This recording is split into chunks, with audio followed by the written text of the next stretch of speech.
इसको लेकर कुछ इंटरेस्टिंग डेटा निकाले हैं। अभिषेक, क्या है वो डेटा और टीसीएस को लेकर क्या रिपोर्ट है आपके पास? विश्वमन, देखिए, टीसीएस ने एक एनालिस्ट मीट की है और एनालिस्ट मीट में उन्होंने एआई को लेकर, आर्टिफिशियल इंटेलिजेंस को लेकर काफ़ी बातें की हैं।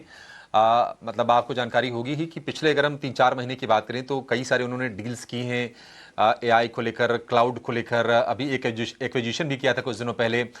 डेटा सेंटर में भी बड़ा निवेश कंपनी करने जा रही है और उन्होंने पहली बार ये क्वांटिफाई करके बताया है कि आर्टिफिशियल इंटेलिजेंस सर्विसेज से कितनी आय हो रही है। $1.5 बिलियन की उनकी सालाना आय हुई है। ये फर्स्ट टाइम उन्होंने इसके बारे में जानकारी दी है टीसीएस के सीईओ के कृतिवासन ने। उन्होंने कहा है कि क्लाइंट्स के लिए अब तक 5,500 एआई एंगेजमेंट्स का एग्जीक्यूशन कंपनी ने किया है और एआई सर्विसेज बार में जो ग्रोथ है वो बाकी सेगमेंट से बेहतर हो रही है।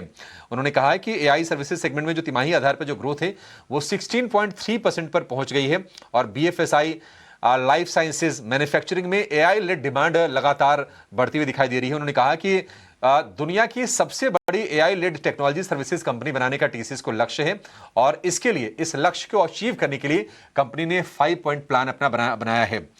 ये प्लान्स क्या हैं? इंटरनल एआई ट्रांसफॉर्मेशन कंपनी करेगी, एआई ड्रिवन सर्विस री इमेजिनेशन पर फोकस होगा, फ्यूचर रेडी टैलेंट पर कंपनी काम करेगी, making AI real for customers, ये उनके एजेंडा में शामिल है और फुल स्टैक एआई इकोसिस्टम बनाने पर कंपनी का फोकस है। तो ये तमाम चीजें हैं एआई के अराउंड, क्योंकि फ्यूचर अगर ये है तो कंपनी थोड़ा फ्यूचरिस्टिक सोच रही है और इस मामले में जो बड़ी जो आईटी कंपनी सर्विसेज वाली है उनसे कहीं ना कहीं एक एज लेने की भी टीसीएस की कोशिश दिखाई दे रही है। महीने भर में अगर आप देखेंगे तो ये डील्स वगैरह हैं टीसीएस की तरफ से।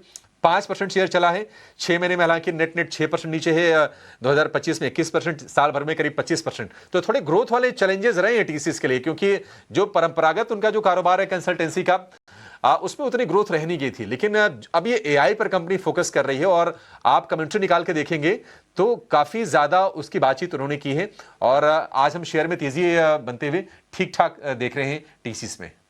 तो अच्छी तेजी और नए इनोवेशंस की तरफ कंपनी जा रही है, एक अच्छी बात है।